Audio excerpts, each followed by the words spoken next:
When every time is playing time, you'll be up at midnight playing with a child, laughing with them, and then you can't show up to work the next day. The second last thing for me is to be very consistent with discipline.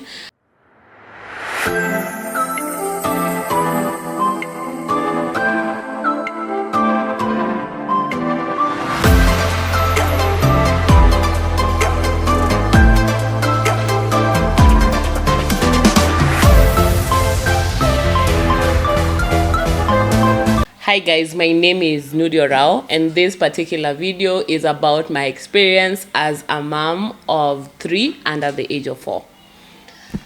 Crazy, right?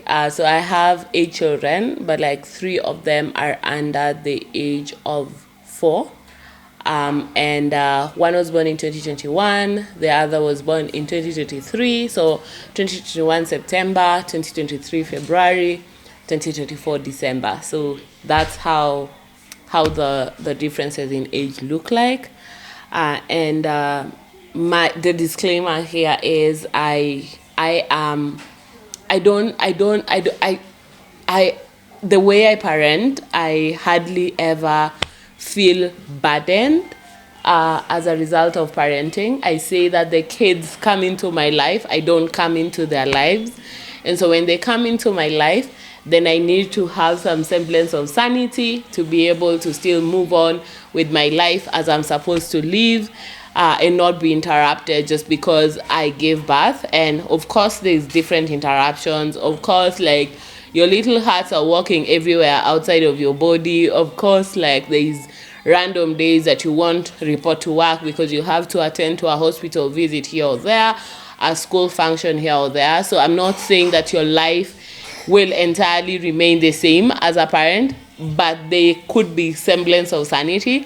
And so this is my story. You can pick the best parts, and the disclaimer is it does not apply to everyone. So one of the things that I've managed to do pretty well is prioritize my physical and mental health. I don't want to be able to feel that I am unable to live my life just because the kids came into my life. So I've prioritized the same things that I used to do pretty much to be able to ensure that my mental health is in check. I ask for help a lot, so I seek for help. I am unapologetic about asking for help from friends and from family, and I create a structure. I did a video and I will link it down below about how I sleep train my children. And so I have a structure. It's a bit flexible, but not extra flexible until the structure no longer exists. So I have a structure, and I have a routine around my children and my life in general. So the first thing about it is self-care. Self-care is critical for all moms. The fact that you've given birth doesn't mean you walk out all here looking like you've been hit by a truck. The fact that you have a child does not mean you don't take care of yourself, doesn't mean you don't do the things you used to love. It doesn't mean you don't enjoy life. So self-care is critical. Reason why a lot of times you meet moms and they are all what is the word? They're easily angered and irritated is because they've not prioritized their mental health. They don't prioritize self-care. So go for coffee, leave the child behind and go to the spa, get a massage, take time to love on yourself and to take care of yourself, because that's important. Go for a walk, rest, read a book, all that. So self-care is important. The second thing is just to focus on your mental health. And I think mental health during this phase is very critical, because there's just a lot of noise around us as people generally, and there's need for us to be able to ensure that we are focusing on every trigger, what causes anxiety, what causes you to feel sad and stressed, and seek a professional if needed. I had to go for therapy for the better part of last year because I needed it. And so, yeah, seek help when you need to get help, and that will really go a long way. The third thing is don't be afraid to ask for help. You can always ask for help. I always say that I have more than enough help. At one point, I had 3 nannies in my house, and I didn't feel anything about it. I didn't feel weird about it. People, some moms tend to say like there are certain things, there are certain chores I cannot delegate to house help. I'm not that to a house help or a nanny. I'm not that kind of a person. Everything can be delegated. I ask for help at times much more than most people would need. So I definitely know that I need help. I was watching a clip, I think by Caroline Motoka, and she was saying that every woman needs a wife. And so for me, I have many wives, and it just helps me to be centered in that way. So around structure and routine, I said earlier that I put a structure around my life. Bedtime is bedtime. Waking up time is waking up time. Feeding time is feeding time. You need to be able to create a routine. Kids respond very well to routines. When every time is playing time, you'll be up at midnight playing with a child, laughing with them, and then you can't show up to work the next day because the whole night you spent cuddling and just nursing a child. And so that I refuse for that to be my life. So there is a routine around meals, there's routine around napping, there's a routine around playtime, and as much as at times you're flexible around the routines pretty much remain very standard and focused, and I don't apologize for those structures. So you can be throwing the biggest tantrum, but if it's nap time, it is nap time, and you will snap. You will nap, sorry. You also need to be able, especially when they are very young, sleep when they are sleeping. A lot of times when they are sleeping, you are there scrolling through Instagram, and then in no time they have woken up, and then you don't know what to do with them, and you're stressed. So you need to be able to ensure that when they are sleeping, you are sleeping, especially for the newborn, so that you're able to ensure that you're prepared for when they wake up, and you're able to get on with the routine.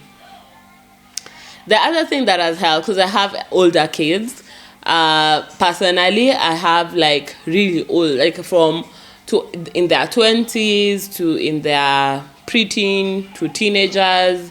So like I have kids in every sort of the whole thing, millennial, Gen Z, alpha. So I have kids everywhere. So one of the things that I've really managed to also do perfectly is to assign role to the older kids, so that they're able to carry the child, they're able to play with the child, they're able to fix a snack for the child, and that helps me to be able to relax as well and not have to do everything. You also need to ensure that they can play with each other. So part of this is around the managing of kids. Ensure they can play with each other. That takes time off of your plate. So when they're playing together, then you have all the time to be able to do other things. So that also really helps. The second last thing for me is to be very consistent with discipline. I believe that for now I have like a terrible two, and someone who's just coming out of terrible two. It's so difficult, especially in my household where my husband tends to like be as like spoil them a lot, and so like I have to put my feet down and ensure like discipline. You cannot throw toys around, you cannot throw people's phones around, you cannot grab people's phones and want to watch. You cannot, like, there are certain things you cannot do. There's specific times for watching, there's specific times for play, there's specific times for reading, and so those also really help with creating a structure. But you need to be very consistent in discipline, especially when they're in their terrific two phase. I was told not to call it terrible two, so I'll call it terrific two. Like, that phase is a whole lot crazy, and I can say that it gets a little bit better if you're able to enforce some discipline.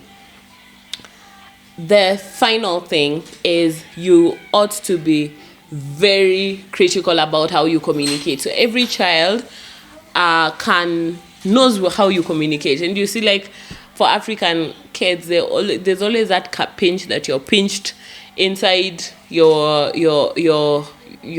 armpit and all that. And think you need to be very consistent about. For me, I believe in not sparing the rods. I'm not the gentle parent type. That gentle parenting thing does not work for me. It works for other people. It doesn't work for me. I believe that there is a time when there is need for discipline, but even before that, there is need for communication. So it's very important to be able to tell your kids the reason why you are spanking them, the reason why you are pinching, and they need to be able to just look at your eyes and sense that there is actually World War III coming up and I need to straighten up. So communication really helps so that you're able to ensure that you are in a space where you can talk to your child and they can listen to you without you having to consistently repeat on certain things. So those are some of my top tips. I wanted to delve more into sleep training, but I won't because I did an entire video about that. I will link it here. So go down and watch it if that helps.